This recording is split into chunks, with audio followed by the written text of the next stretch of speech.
The Battle of Manzikert in 1071, a struggle for control in Eastern Asia Minor and northern Syria, was a significant event that shook the foundations of the Byzantine Empire in a face-off against the Seljuk Turks. A disastrous outcome for the Byzantines, it's long been remembered for the actions of Trachaneiotes, Roussel of Betrayal, and Romanos Diogenes. Now, these individuals have been vilified for their actions, failures, and betrayal. But history, my dear listeners, is often not as black and white as it is painted to be. And then, as the story unfolds, the intrigues, the miscommunication, and the strategic errors. But you'll know more soon enough. Wait for it. Hey there, curiosity explorers. Ready for another dive into the unknown? I'm your host, Caesar, and with me is our brilliant commentator, Sonia, ready to delve into the fascinating intricacies of history. Hey everyone, so excited to dissect another amazing tale with all of you.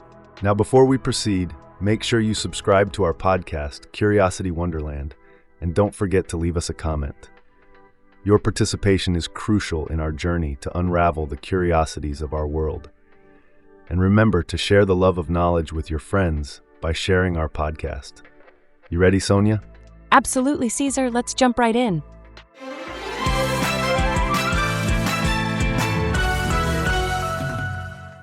Now, let's talk about scapegoats, Trachaneiotes, Roussel of Betrayal, and Romanos Diogenes. These individuals were vilified after the disastrous outcome of the Battle of Manzikert. They were accused of failing to follow their lord's orders, not coming to his aid, deserting the emperor, and ordering a withdrawal when they should have been supporting the Byzantine front line. But how credible are these accusations? It really depends on the sources we're reading. Michael Attaleiates, who was left in the fortified Byzantine camp, provided a highly emotional account of the disaster. He described what he saw and what he was told by the soldiers who fled from the battlefield. But we've got to wonder about the objectivity of Attaleiates' narrative. Can we trust his account given his personal bias and sympathies? Context is important too. The Battle of Manzikert marked the peak of the struggle for control of key locations in Eastern Asia Minor and northern Syria. But it's believed that the real strategic target of the Seljuk Sultan Alp Arslan was not the Byzantine Empire, but the Shia Fatimid Caliphate. This is a real web of intrigue and strategy, isn't it? Immediate factors intertwining with broader geopolitical objectives, decisions influenced by personal biases. What are your thoughts on this? I'm curious to know how you're interpreting these events. Don't skip commenting and sharing your take on this. It's not just about knowing the history, it's about understanding it.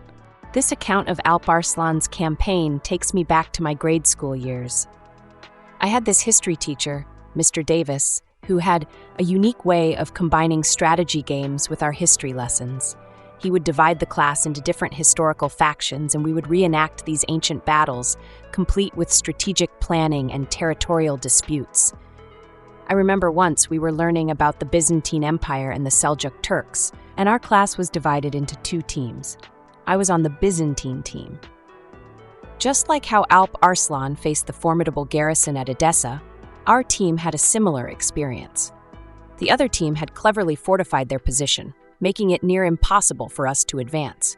And like Alp Arslan, we had to make a strategic retreat and regroup. I still recall the thrill of those mock battles. They taught me how historical events were not just about dates and personalities, but also about strategies and decisions that had far-reaching implications. Just like Alp Arslan here, who saw the bigger picture and shifted his focus to Aleppo, leaving Edessa for later. So listeners, next time you're playing a strategy game, remember, you're not just having fun, you're walking in the footsteps of historical figures, making decisions that can alter the course of history. History, as I've come to realize, is not just in the past. It's alive, it's active, and it's in every decision we make. It's fascinating, isn't it? It seems the circumstances leading up to the Battle of Manzikert were teeming with strategic blunders. One of the most glaring of these was Emperor Diogenes' decision, fueled by overconfidence, to divide his forces. He was under the impression that the Turkish and Iranian Daylami defenders of Manzikert would be easily defeated. But as we've learned in history, underestimating your enemy is a dangerous game. According to the records, Diogenes sent detachments of troops to the fortress city of Kliat, under the command of Joseph Trachaneiotes and Ruzel de Bayol. These were select, formidable troops, more numerous than those retained by the emperor himself. Yet, despite their strength and number, the emperor did not plan to join forces with these detachments unless a dire emergency arose. It's a classic example of strategy gone wrong, isn't it? You have to wonder, what if the emperor had chosen to keep his forces united? Would the outcome have been different? How often do decisions made in the heat of the moment, under the fog of war, lead to unforeseen consequences? It really gets you thinking, doesn't it? The what-ifs of history are always fascinating, and they serve as a reminder that every decision, no matter how insignificant it may seem at the time, can have far-reaching effects. It's something to remember, not just when studying history, but in our everyday lives as well. Emperor Romanos' plan was for a swift campaign, capturing Manzikert and Kliat, replacing their garrisons with his troops, and heading home before any reaction from the Seljuk leadership. But as we know, things didn't quite go as planned. A major influence on Romanos' decision-making was the intelligence he received, specifically from Leon Dabatenos, an aristocrat of Armenian origin. Reportedly, Dabatenos informed the emperor that the Sultan, having heard of Romanos' campaign and fearing the might of his army, had left Persia for Baghdad. This information led Romanos to divide his forces, sending one part to Kliat and keeping the rest at Manzikert. And this intelligence was reliable? That's the thing, it's not clear. The sources don't provide much information about Dabatenos. We know he came from an aristocratic family and he held positions of power. However, the accuracy of the intelligence he provided isn't fully known. Can you give us an example of how this kind of intelligence could alter the course of history? Certainly.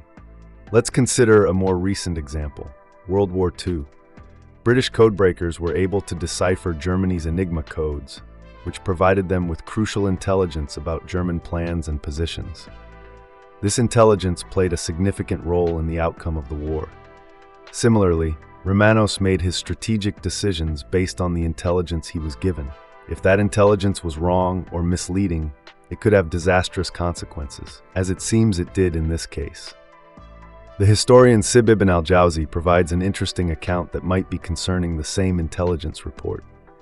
He notes that the Byzantine envoy returned to Romanos, further strengthening his resolve to pursue and fight Alp Arslan. This raises the question if Leon Dabatenos was the head of the embassy dispatched by the emperor to Alp Arslan in Aleppo in the early spring of 1071. The sources raise more questions than provide answers. But one point is clear. The emperor would have wanted to know the size, units, and morale of Alp Arslan's army. The question is, how much could Romanos trust Dabatenos? Matthew of Edessa's chronicle suggests that Dabatenos may have acknowledged the suzerainty of the Seljuk Sultan, which leads us to question whether Dabatenos was attempting to mislead the emperor with false intelligence. This story is starting to remind me of a childhood experience. I remember playing a game of Capture the Flag with my friends. My best friend, Lucas, and I were the leaders of the opposing teams. Lucas sent one of his team members, Miguel, to my side claiming he wanted to switch teams. I was suspicious, but Miguel was good, so I let him in. He gave us all sorts of strategies that Lucas's team was supposedly planning. But as the game progressed, none of the strategies he mentioned came to be, and Lucas's team won the game. Later, I found out that Miguel was still on Lucas's team all along and had been feeding me false information to distract us. I felt betrayed, but learned a valuable lesson about trust and strategy. It's fascinating to think that even powerful emperors like Romanos had to grapple with similar issues on a much larger scale. That's a great analogy, and it shows how these historical events resonate even in our everyday experiences. It underlines the fact that trust and accurate information are paramount, whether in a childhood game or in the strategies of war. Further reports seem to have bolstered Emperor Romanos' confidence. Spies had reported that Sultan Alp Arslan was in a hurry to return to Persia. Coupled with the earlier report from Leon Dabatenos, these reports would have led Romanos to believe that the Sultan would adopt a defensive strategy in Iraq and not march against him in Armenia. But as we know, The failure of these intelligence reports would prove pivotal. Romanos had dispatched units to Cleat under the command of Roussel and Trachaneiotes. However, a military council held on the eve of the battle showed a division between those wanting to fight immediately and those urging caution until the troops from Cleat arrived. The troops from Cleat, however, would never arrive.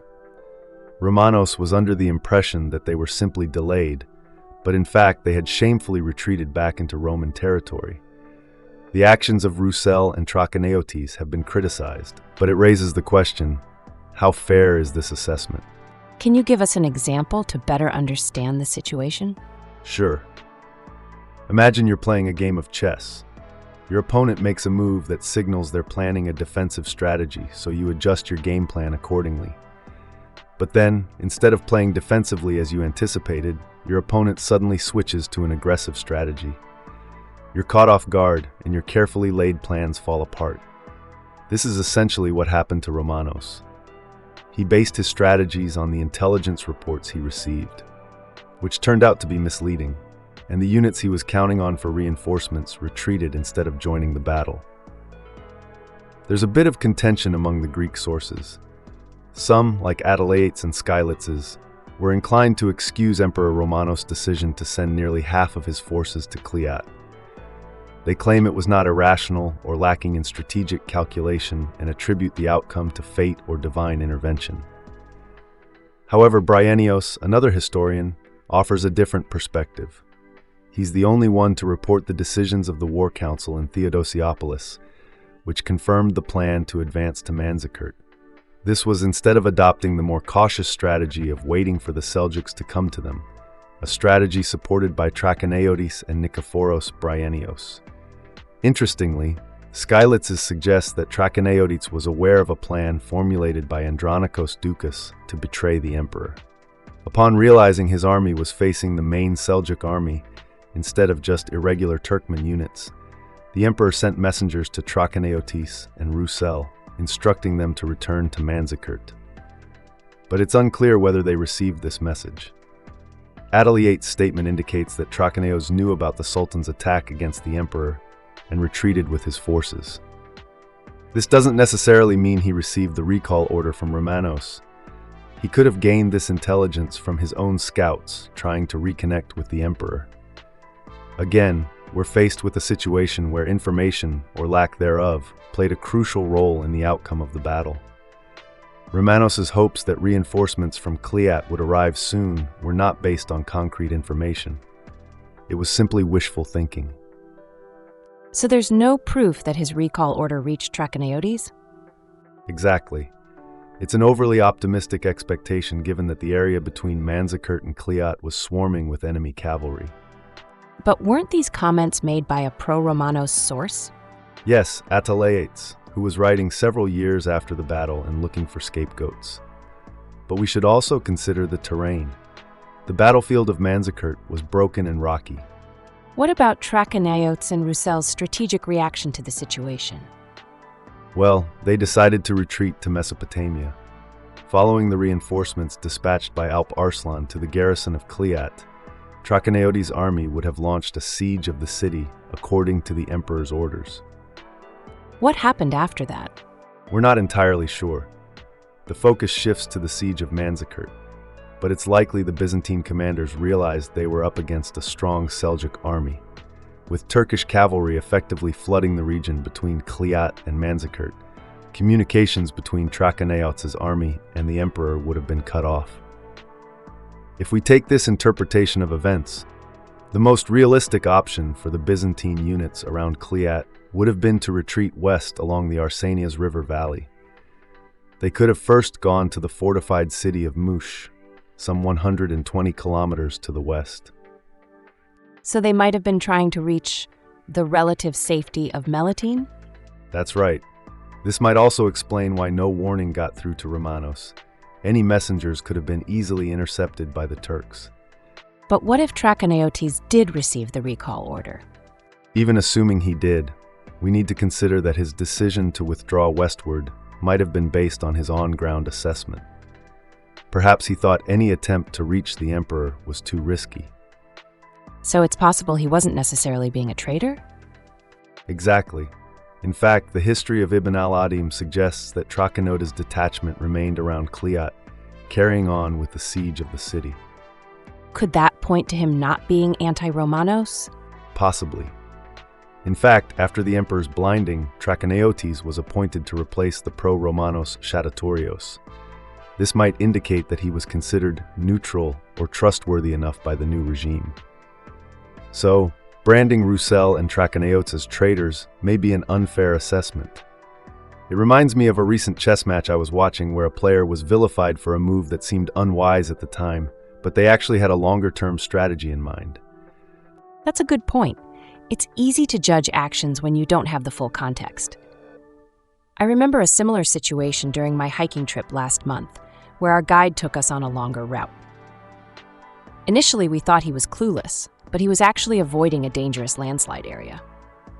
Right. In this case, the Seljuk Turks used their usual tactics of feigned retreat, drawing the enemy out and exploiting their exhaustion.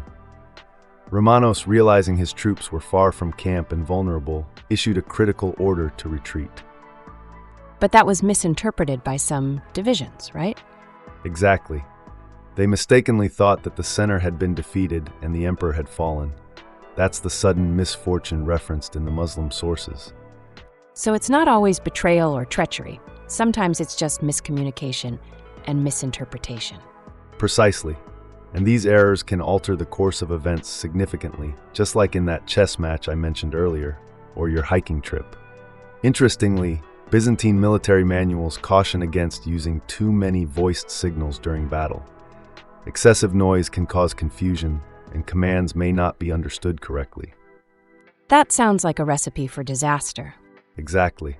The inability of some Byzantine units to perform an orderly retreat indicates low morale and lack of discipline within the imperial army.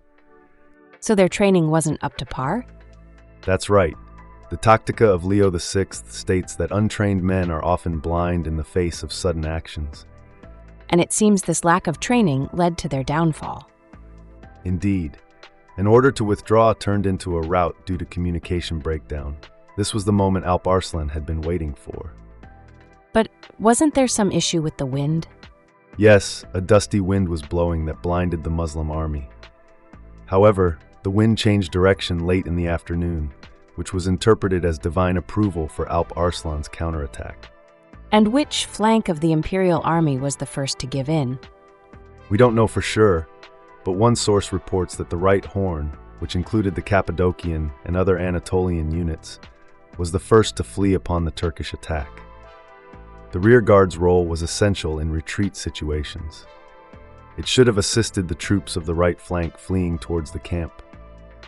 But it didn't, did it? Correct. Instead, the rearguard sped up its own withdrawal. Some historians saw it as a betrayal by Andronikos Doukas, the commander of the rearguard. But not all historians agree, right? Right. Attaleiates, who was in the camp and not an eyewitness to the battle, accused Andronikos of spreading false reports about the emperor's death and fleeing. But he wasn't actually in the battle? No, he was a judge and advisor, not a soldier. His views were based on oral and written reports, not personal observation. And what about Nikephoros Brianos? He saw the failure of the Byzantine rearguard as enabling the Seljuks to surround and attack the emperor. But interestingly, he doesn't hint at any treason by Andronikos. Michael Sellos, in his chronography, doesn't mention the alleged treachery of Andronikos Doukas. Instead, he pins the defeat on Romanos as the key reason for the collapse.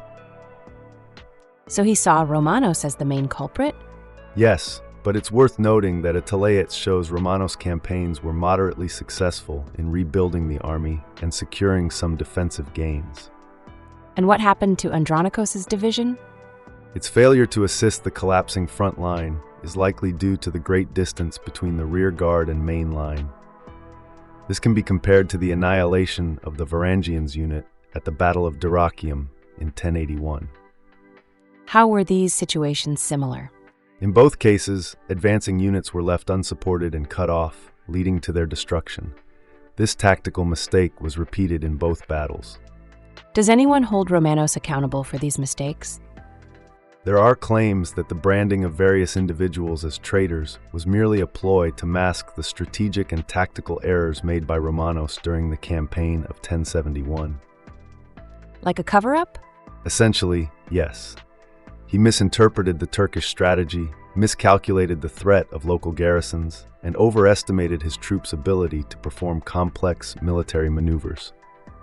As we delve deeper into this historical event, we see that perspective plays a crucial role. Georgios Theotokos, a historian specializing in the military history of the Eastern Mediterranean in late antiquity and the Middle Ages, emphasizes this point. So the interpretation of events can change based on who's telling the story. Precisely. Theotokos has published numerous articles and books on the history of conflict and warfare. In his works, he often illustrates how perspective can shape our understanding of history. I guess it's similar to what we discussed earlier about different historians having different interpretations of Romanos Diogenes' actions. Yes, exactly. It's an ongoing reminder that history is a complex tapestry of viewpoints, interpretations, and narratives, and we must constantly strive to see the full picture. A very vital lesson for us all to remember. Indeed, understanding our history requires us to be open to different perspectives and to constantly question what we think we know. So to sum up, the Battle of Manzikert was a complex event with many layers. It's not just about who won or lost, but why it happened and how it was reported by different sources. The blame shouldn't be unfairly placed on individuals like Trachaneiotes, Roussel, and Andronikos Doukas. Instead, we should understand that the failures of the Byzantine Empire were due to a combination of factors, including strategic and tactical errors, low morale, and lack of training. As the saying goes, history is written by the victors, but it's also a matter of perspective. That's a wrap on today's episode. We hope you've enjoyed this deep dive into the Battle of Manzikert and the intriguing personalities involved. Remember, history isn't just about what happened. It's also about who tells the story and how they tell it. And with that thought-provoking conclusion, we bid you farewell. Don't forget to hit that like button if you enjoyed the episode. Leave a comment with your thoughts and share this with your friends. Until next time, stay curious. Goodbye. We drew our insights from the article titled Looking for Scapegoats, the Betrayal of Romanos Diogenes by Trachaneiotes and Doukas at Manzikert and the Role of Attaleiates narrative on medievalist.net. It was written by Georgios Theotokos and published on January 7th, 2024. If you want to explore more, the full URL is in our video description. Now I'm off.